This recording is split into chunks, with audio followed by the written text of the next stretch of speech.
Il existe des douleurs dont on ne parvient pas à prononcer le nom, des blessures anciennes qui traversent les générations et se terrent jusque dans les silences de celles et ceux qui les portent.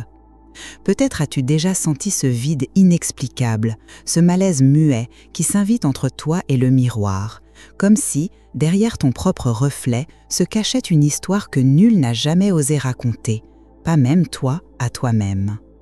Il ne s'agit pas de drames inventés, ni de cette manie de chercher des coupables, mais de cette gêne diffuse, de ce sentiment d'étrangeté qui surgit dans les interstices de la vie, au moment de t'endormir, dans la fragilité d'un amour, ou à la vue d'une vieille photo de famille où le regard de chacun semble résonner d'une absence invisible. C'est dans cet espace intime et presque sacré que naît la blessure maternelle, non pas la mère idéalisée, mais cette relation réelle, subtile et pleine de non-dits qui façonne notre être bien avant que nous ne connaissions notre propre nom. Personne ne nous apprend à déchiffrer le poids des mots jamais prononcés entre une mère et son enfant. On grandit avec l'idée que l'amour suffit, que la présence physique comble tous les manques, qu'il suffit d'aller de l'avant pour laisser le passé derrière soi. Mais l'âme, elle, n'oublie rien de ce que le corps a feinte d'ignorer. Elle réclame, elle murmure, elle exige des réponses. Ce que tu n'as pas reçu, ce qui a manqué, ce qui a blessé sans jamais être nommé, tout cela construit peu à peu des murs invisibles en nous, des murs que même la plus belle des volontés ne saurait faire taire.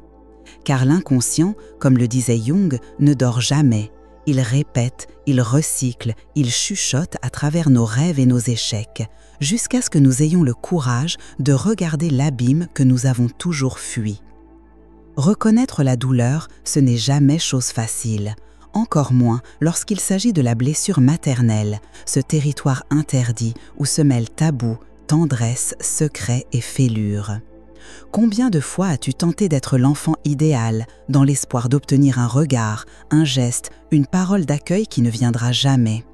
Combien de fois as-tu retenu tes larmes pour ne pas déranger, endosser un masque de force alors qu'en vérité tu aspirais à la tendresse? Le silence familial est lourd, mais c'est dans l'absence que le désir de guérir s'annonce. Et parfois, il faut que tout s'effondre, la crise, la perte, le vertige du fond, pour que l'âme enfin chuchote. Maintenant, regarde.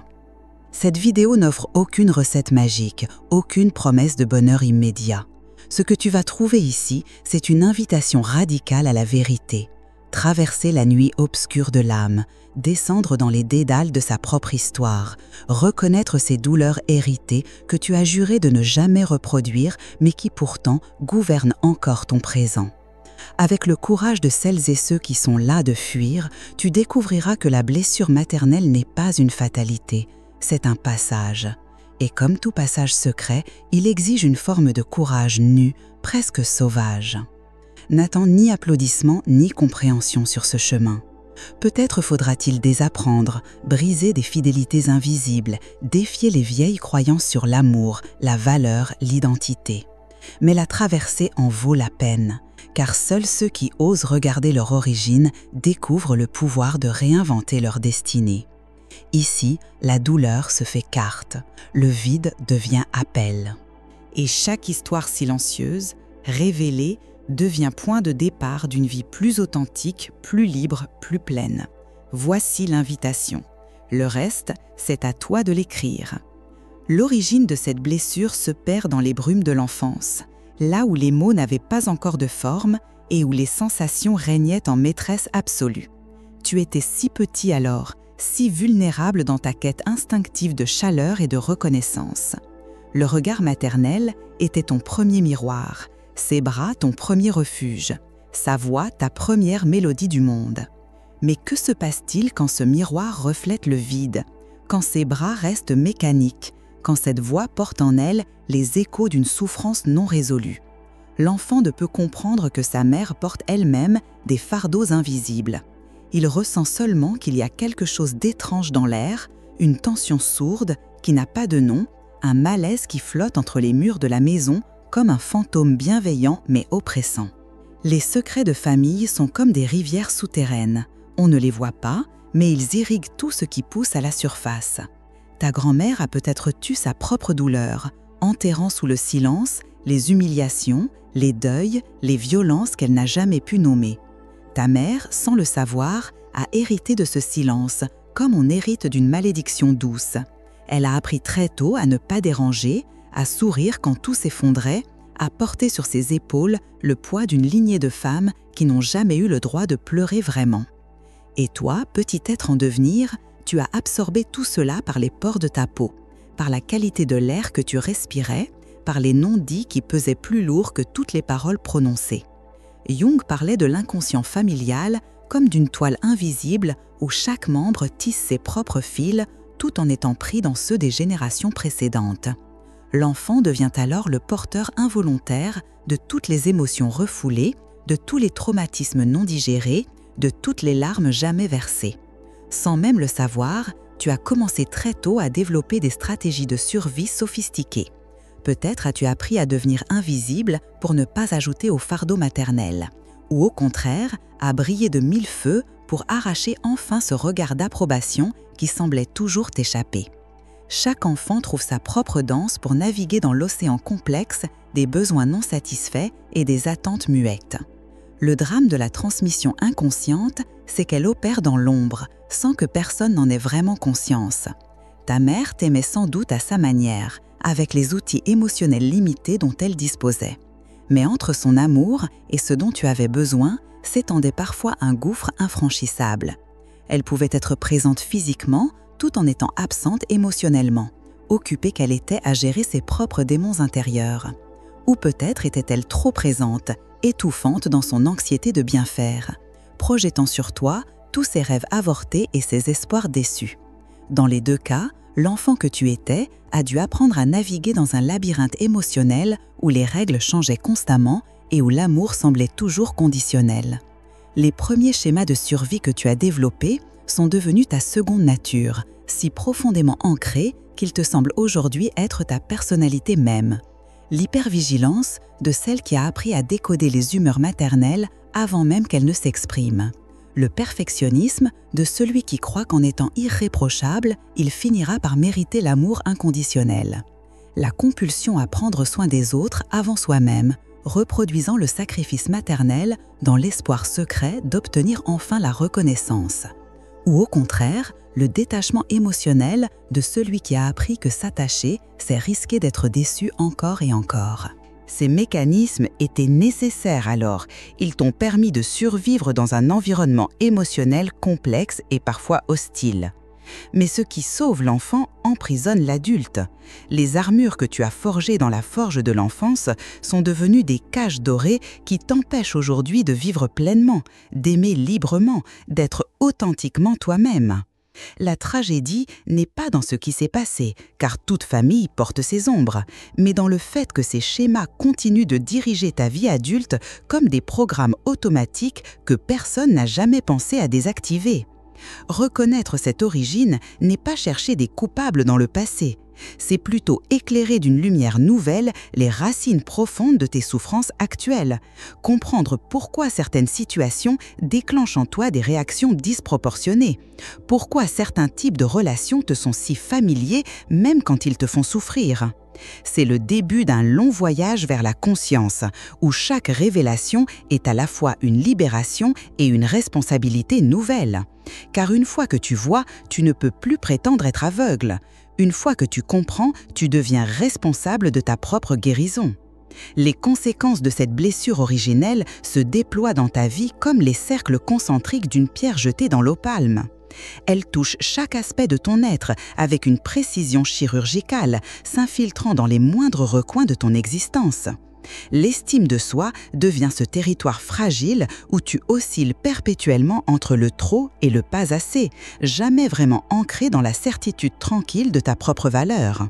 Tu peux accomplir des merveilles, recevoir tous les éloges du monde, et pourtant cette petite voix intérieure continue de murmurer que tu n'es pas vraiment digne, que tout cela n'est qu'un malentendu qui sera bientôt découvert. C'est l'héritage empoisonné de l'enfant qui n'a jamais été vu pour ce qu'il était vraiment, mais toujours pour ce qu'il représentait ou ce qu'il devait devenir. Le corps, ce temple supposé sacré, devient le champ de bataille où se jouent les conflits non résolus. Les tensions chromiques dans les épaules portent le poids des responsabilités assumées trop tôt. Le ventre noué garde la mémoire des émotions ravalées pour ne pas déranger. Les migraines récurrentes crient ce que la bouche n'a jamais osé dire. Certaines développent des relations complexes avec la nourriture, oscillant entre restriction et excès, cherchant dans le contrôle ou l'abandon ce qu'elles n'ont jamais trouvé dans le regard maternel. D'autres voient leur fertilité affectée, comme si le corps refusait de perpétuer une lignée de souffrance non reconnue. Les maladies auto-immunes fleurissent là où le système se retourne contre lui-même, miroir parfait de l'âme qui a appris à se haïr pour survivre. Dans le domaine des relations, la blessure maternelle tisse sa toile avec une constance troublante. Tu attires et es attiré par ce qui te est familier, même si c'est douloureux. Les partenaires choisis portent souvent l'écho de cette dynamique originelle. Celui qui ne te voit pas vraiment, celle qui te demande de sacrifier ton essence pour mériter son amour, celui qui joue avec tes limites comme ta mère jouait avec tes besoins. Ou alors tu fuis toute intimité véritable, préférant la solitude à la vulnérabilité, construisant des murs si hauts que même l'amour le plus sincère ne peut les franchir. L'amitié elle-même devient compliquée. Soit tu donnes trop, reproduisant le schéma du sacrifice maternel, soit tu maintiens une distance prudente, incapable de croire que quelqu'un pourrait t'aimer sans condition. Jung nous enseignait que ce que nous ne rendons pas conscient se manifeste dans notre vie comme destin. Et effectivement, les schémas se répètent avec une régularité troublante. Tu te retrouves encore et encore dans des situations où tu dois prouver ta valeur, où ton amour n'est jamais tout à fait suffisant, où tes besoins sont systématiquement relégués au second plan. C'est comme si une force invisible orchestrait les rencontres et les événements pour te ramener sans cesse à cette blessure originelle, te forçant à rejouer la même pièce jusqu'à ce que tu en comprennes enfin le message caché. La capacité même d'aimer et d'être aimé se trouve profondément altérée. Comment croire à l'amour inconditionnel quand tu n'en as jamais fait l'expérience? Comment t'abandonner à la tendresse quand toute vulnérabilité a été punie par l'indifférence ou l'intrusion? Tu développes des stratégies complexes, aimer à distance, aimer ceux qui ne percent pas te rendre cet amour, saboter les relations qui deviennent trop intimes, ou au contraire t'accrocher désespérément à des miettes d'affection comme si ta vie en dépendait. L'amour devient ce territoire miné où chaque pas pourrait déclencher une explosion émotionnelle qui révélerait toute l'étendue de ta fragilité. La santé mentale vacille sous le poids de ces conflits non résolus. L'anxiété devient ta compagne fidèle, cette sentinelle hyper-vigilante qui guette le moindre signe de danger émotionnel. La dépression s'installe comme un voile gris sur le monde, te murmurant que rien n'a vraiment d'importance puisque tu n'as jamais vraiment compté. Les addictions diverses, au travail, aux substances, aux relations toxiques, deviennent des béquilles pour supporter l'insupportable vide intérieur. Certains développent des troubles alimentaires, d'autres des phobies sociales, tous cherchant à contrôler un monde extérieur pour compenser le chaos intérieur. Mais le plus tragique dans tout cela, c'est la perte de connexion avec ta propre essence. À force de t'adapter, de te mouler, de répondre aux attentes réelles ou imaginées, tu as perdu le fil de qui tu es vraiment. Tes désirs authentiques sont enterrés sous des couches de conditionnement. Tes rêves véritables sont étouffés par la peur de décevoir. Ta voix unique est réduite au silence par des années d'apprentissage à ne pas déranger. Tu vis une vie qui ressemble à ce qu'elle devrait être, mais qui sonne creux quand tu oses vraiment l'écouter. C'est cette dissonance profonde entre qui tu es et qui tu prétends être qui crée la souffrance la plus aiguë. Ce sentiment d'être un imposteur dans ta propre existence, un étranger dans ta propre peau. Il existe une forme de violence qui ne laisse aucune trace visible, aucune marque sur la peau, et pourtant elle grave dans l'âme des sillons si profonds qu'une vie entière ne suffit parfois pas à les effacer. Cette violence subtile, insidieuse, se cache derrière les mots doux qui blessent, les silences qui condamnent, les regards qui jugent sans jamais accuser ouvertement. Dans la relation maternelle blessée, ces micro-agressions deviennent le pain quotidien de l'enfant qui apprend à douter de sa propre perception, de ses propres sensations, de sa propre vérité. Tu te souviens peut-être de ces moments où ta joie était accueillie par un soupir las, où tes larmes étaient minimisées par un « tu exagères toujours », où tes succès étaient célébrés avec une pointe d'amertume qui gâchait tout. Ces petites piqûres répétées finissent par créer une plaie béante dans la confiance en soi. Le contrôle s'exerce souvent sous couvert d'amour et de protection. C'est pour ton bien, cette phrase qui a justifié tant d'intrusions, tant de violations des frontières personnelles. La mère qui lit le journal intime pour mieux comprendre, qui choisit les amis pour éviter les mauvaises fréquentations, qui dicte les rêves pour assurer un avenir stable. Chaque fois, l'enfant apprend un peu plus à se méfier de ses propres désirs, à considérer son intuition comme dangereuse, à percevoir son autonomie comme une trahison. Le message subliminal est clair, tu n'es pas capable de savoir ce qui est bon pour toi, tu as besoin de moi pour exister, ta liberté est une menace pour notre lien. La culpabilité devient alors cette compagne toxique qui s'installe dans les replis de la conscience. Elle murmure que chaque moment de bonheur volé à l'emprise maternelle est une trahison, que chaque pas vers l'indépendance est un abandon cruel. Après tout ce que j'ai fait pour toi devient le refrain lancinant qui accompagne chaque tentative d'émancipation. Cette culpabilité n'est pas naturelle, elle a été soigneusement cultivée, arrosée jour après jour par des remarques apparemment anodines, des soupirs théâtraux, des maladies opportunes qui surgissent chaque fois que l'enfant ose s'éloigner. C'est un piège psychologique d'une efficacité redoutable, car comment se défendre contre quelqu'un qui souffre de votre bonheur ? Jung parlait de l'ombre, cette part de nous-mêmes que nous refoulons pour correspondre à une image acceptable. Dans la dynamique de manipulation maternelle, l'enfant développe une ombre démesurée, enterrant tous les aspects de sa personnalité qui pourraient déplaire ou menacer l'équilibre fragile de la relation. La spontanéité est sacrifiée sur l'autel de la prudence, l'authenticité est troquée contre l'approbation, la colère légitime est transformée en gentillesse forcée. Peu à peu, l'enfant devient un étranger à lui-même, incapable de distinguer ses véritables désirs de ceux qu'on lui a appris à avoir, ses vraies émotions de celles qu'on lui a permis d'exprimer. La confusion identitaire qui en résulte est vertigineuse. Qui es-tu vraiment quand tu as passé des années à jouer un rôle écrit par quelqu'un d'autre ? Comment retrouver ta voix authentique quand elle a été étouffée avant même d'avoir pu s'exprimer ? Cette confusion ne se manifeste pas seulement dans les grandes décisions de vie, mais dans les détails les plus intimes du quotidien. Tu hésites sur tes goûts, tu doutes de tes préférences, tu cherches constamment l'approbation extérieure pour valider tes choix les plus banals. C'est l'héritage empoisonné de celui qui n'a jamais eu le droit d'exister pleinement, qui a dû constamment négocier sa présence au monde. Les phrases assassines déguisées en conseils bienveillants, les comparaisons qui rabaissent sous prétexte d'encourager, les confidences inappropriées qui transforment l'enfant en confident forcé des malheurs maternels, toutes ces stratégies créent un brouillard émotionnel où la victime ne sait plus ce qui est normal, ce qui est acceptable, ce qui est réel. Tu es trop sensible, tu prends tout mal, je plaisantais, deviennent les mantras qui invalident systématiquement ton ressenti, te forçant à douter de ta propre expérience, à remettre en question ta perception de la réalité. Cette forme particulière de violence psychologique laisse des séquelles d'autant plus profondes qu'elles sont invisibles et souvent niées par l'entourage. Comment expliquer que l'amour maternel peut être toxique quand la société entière sacralise cette relation ? Comment dénoncer des abus qui ne laissent aucune preuve tangible, qui se cachent derrière des sourires de façade et des apparences parfaites ? Le silence forcé ajoute une couche supplémentaire à la souffrance, créant une double prison, celle de la relation dysfonctionnelle elle-même et celle de l'impossibilité de la nommer, de la partager, de la faire reconnaître. C'est dans ce silence assourdissant que la blessure s'enquiste, attendant le jour où elle pourra enfin être mise en lumière et commencer à guérir. Le moment de la traversée arrive souvent quand on s'y attend le moins, comme une vague qui brise soudain les digues patiemment construites au fil des années. Ce peut être un événement en apparence anodin qui déclenche l'avalanche.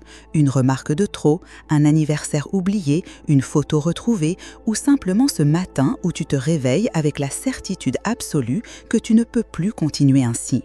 La crise éclate alors dans toute sa violence, balayant les dernières illusions, les ultimes tentatives de maintenir la façade. C'est terrifiant et libérateur à la fois, ce moment où les masques tombent et où la douleur refoulée surgit avec une force qui te submerge. Tu pleures des larmes qui semblent ne jamais devoir s'arrêter, des larmes qui portent en elles des décennies de chagrin accumulé. La confrontation à la douleur est un passage initiatique que notre époque cherche à tout prix à éviter. On nous propose 1000 distractions, 1000 anesthésiants, 1000 façons de contourner cette rencontre avec notre vérité la plus crue. Mais ceux qui ont traversé savent qu'il n'y a pas de raccourci. Il faut descendre dans les profondeurs, toucher le fond de sa propre souffrance, accepter de se voir dans toute sa fragilité, sa colère, son désespoir. C'est dans cette descente aux enfers personnels que quelque chose de miraculeux se produit. Au cœur même de la blessure, tu découvres une force que tu ne soupçonnais pas, une lumière qui a survécu à toutes les tentatives d'extinction. Jung appelait cela la fonction transcendante, cette capacité de l'âme à transformer le plomb en or, la souffrance en sagesse. Mais cette alchimie ne se fait pas sans prix. Elle exige que tu acceptes de mourir à l'ancienne version de toi-même, celle qui s'était construite autour de la blessure, qui s'était identifiée à elle au point de ne plus savoir qui elle serait sans elle. Cette mort symbolique est terrifiante, car elle implique de lâcher les stratégies de survie qui t'ont protégé jusqu'ici, de renoncer aux bénéfices secondaires de la position de victime, d'assumer la responsabilité vertigineuse de ta propre guérison. C'est souvent dans ce moment de plus grande vulnérabilité que la résilience commence à se manifester. Non pas comme une force héroïque qui nie la douleur, mais comme cette capacité mystérieuse à continuer malgré tout, à chercher la lumière même dans la nuit la plus noire. Tu découvres des ressources insoupçonnées. Peut-être un livre qui tombe entre tes mains au bon moment, une rencontre qui ouvre une porte, une pratique qui apaise ton âme en feu. La synchronicité semble soudain œuvrer en ta faveur, comme si l'univers conspirait à ta guérison maintenant que tu as enfin accepté de la recevoir. Les premiers pas vers la guérison sont hésitants, fragiles comme ceux d'un nouveau-né. Il y a des rechutes, des moments où tu crois que tout est perdu, où l'ancienne douleur revient avec une force qui te fait douter de tous tes progrès. Mais quelque chose a fondamentalement changé. Tu n'es plus seul face à ta souffrance.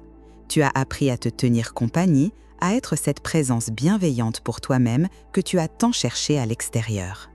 Tu commences à distinguer ta voix authentique du brouhaha des voix intériorisées. Tu oses des gestes nouveaux, dire non sans te justifier, exprimer un besoin sans t'excuser, ressentir de la joie sans culpabilité. La recherche de soutien devient cruciale à ce stade, non pas pour fuir la solitude essentielle de ton chemin, mais pour découvrir que ta blessure, unique dans ses détails, est universelle dans son essence. Que ce soit dans l'espace sacré d'une thérapie, dans le cercle bienveillant d'un groupe de parole ou dans l'amitié profonde de ceux qui ont traversé des épreuves similaires, tu découvres le pouvoir guérisseur du témoignage partagé. Pouvoir dire enfin, sans honte ni censure, ce que tu as vécu et être accueilli dans cette vérité change quelque chose de fondamental dans ton rapport à toi-même et au monde. L'éveil de la résilience n'est pas un processus linéaire, mais une danse complexe entre ombre et lumière, entre régression et progression, entre désespoir et espérance. Chaque jour apporte son lot de défis et de révélations. Tu apprends à célébrer les petites victoires, ce matin où tu t'es réveillé sans anxiété, cet après-midi où tu as ri sans retenue, cette soirée où tu as osé exprimer ta vulnérabilité. La guérison se construit dans ces moments apparemment insignifiants, qui, mis bout à bout, tissent une nouvelle trame pour ton existence. Tu n'effaces pas le passé, mais tu commences à écrire un nouveau chapitre où tu n'es plus prisonnière de l'histoire qui t'a été imposée. La traversée continue, mais maintenant tu sais que tu as en toi tout ce qu'il faut pour atteindre l'autre rive. L'intégration est ce moment délicat où les morceaux épars commencent à former un nouveau tout, où les fragments de ton histoire trouvent leur place dans une mosaïque plus vaste et plus belle que tu ne l'aurais imaginé. Ce n'est pas effacer le passé, ni prétendre qu'il n'a pas existé, mais le transformer en terreau fertile pour une vie nouvelle. Les cicatrices demeurent, mais elles ne sont plus des prisons, elles deviennent des cartes qui racontent le voyage d'une âme courageuse. Tu apprends à porter ton histoire avec dignité, sans honte ni ressentiment, comme on porte un vêtement tissé de fils d'or et d'ombre qui raconte la complexité de l'expérience humaine. La reconstruction de soi après la traversée de la blessure maternelle est un art délicat qui demande patience et compassion envers soi-même. Tu découvres qu'il ne s'agit pas de devenir quelqu'un de complètement nouveau, mais de révéler qui tu as toujours été, sous les couches de conditionnement et de protection. Comme un archéologue de ta propre âme, tu dégages délicatement les trésors enfouis, tes dons naturels que tu avais appris à cacher, tes désirs authentiques que tu avais étouffés, ta voix unique que tu as fait taire. Chaque découverte est une retrouvaille émouvante avec une part de toi-même que tu croyais perdue à jamais. Jung nous enseignait que l'individuation, ce processus de devenir pleinement soi-même, n'est pas un luxe, mais une nécessité pour l'âme. Dans ton cas, cette individuation passe par la capacité nouvelle de te materner toi-même avec la tendresse et la constance qui t'ont manqué. Tu deviens ta propre mère intérieure, celle qui sait exactement ce dont tu as besoin, qui célèbre tes victoires sans jalousie, qui accueille tes vulnérabilités sans jugement. Cette mère intérieure n'est pas une construction mentale, mais une présence vivante que tu cultives jour après jour dans les gestes de soin envers toi-même, dans la qualité de présence que tu t'accordes, dans la fierté tranquille d'être qui tu es. La possibilité d'une vie nouvelle se dessine alors, non plus comme un rêve inaccessible, mais comme une réalité tangible qui se construit un jour à la fois. Les relations prennent d'une couleur différente. Tu attires des personnes qui te voient vraiment, qui célèbrent ton authenticité plutôt que de la craindre. Le travail devient l'expression de tes dons plutôt qu'une fuite ou une validation externe. La créativité coule plus librement, nourrie par l'accès retrouvé à tes émotions profondes. Même la solitude change de nature. Elle n'est plus cet abandon redouté, mais un espace sacré de ressourcement et de connexion avec ton essence. Ce qui est peut-être le plus remarquable dans ce processus, c'est la transformation de l'héritage que tu transmets. La chaîne de souffrance transgénérationnelle peut enfin être brisée. Si tu as des enfants, tu leur offres un modèle différent, non pas de perfection, mais d'authenticité, de vulnérabilité assumée, de guérison en cours. Tu leur montres qu'il est possible de traverser la souffrance sans s'y identifier, de porter des blessures sans les transmettre. Même sans enfant biologique, tu deviens porteuse d'un nouveau paradigme relationnel qui touche tous ceux qui croisent ta route. Ta guérison devient un phare pour d'autres qui cherchent leur chemin dans la nuit. L'ouverture à la communauté prend alors tout son sens, non plus comme un refuge contre la solitude, mais comme un espace de partage et de célébration de notre humanité commune. Tu découvres que ta blessure, une fois intégrée et transformée, devient un pont vers les autres plutôt qu'un mur. Tu peux écouter sans te perdre, aider sans te vider, aimer sans te sacrifier. La communauté que tu crées ou que tu rejoins n'est pas basée sur la commisération, mais sur la reconnaissance mutuelle de la force qu'il faut pour traverser l'obscurité et choisir la lumière. La liberté intérieure qui émerge de ce long voyage n'est pas l'absence de contraintes, mais la capacité de choisir ta réponse face à ce que la vie t'apporte. Tu n'es plus l'esclave de tes réactions automatiques, de tes peurs ancestrales, de tes schémas répétitifs. Chaque moment devient une opportunité de choisir l'amour plutôt que la peur, la présence plutôt que la fuite, l'authenticité plutôt que le masque.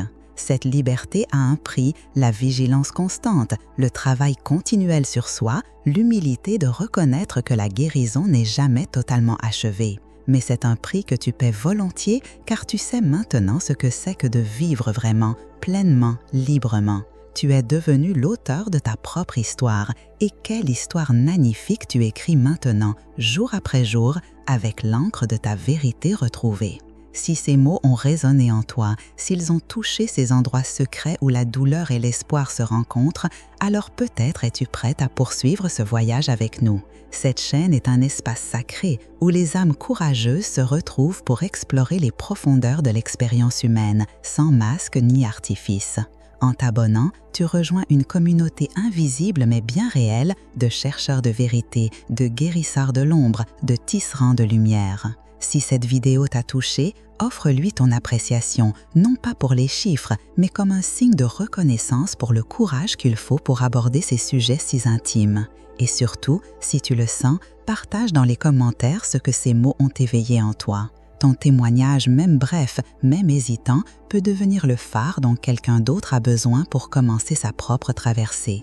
Nous sommes tous reliés dans cette grande tapisserie de l'expérience humaine et ta voix, unique et précieuse, a sa place dans ce cœur. Merci d'avoir osé écouter, d'avoir osé ressentir. Le voyage continue et nous sommes honorés de le partager avec toi.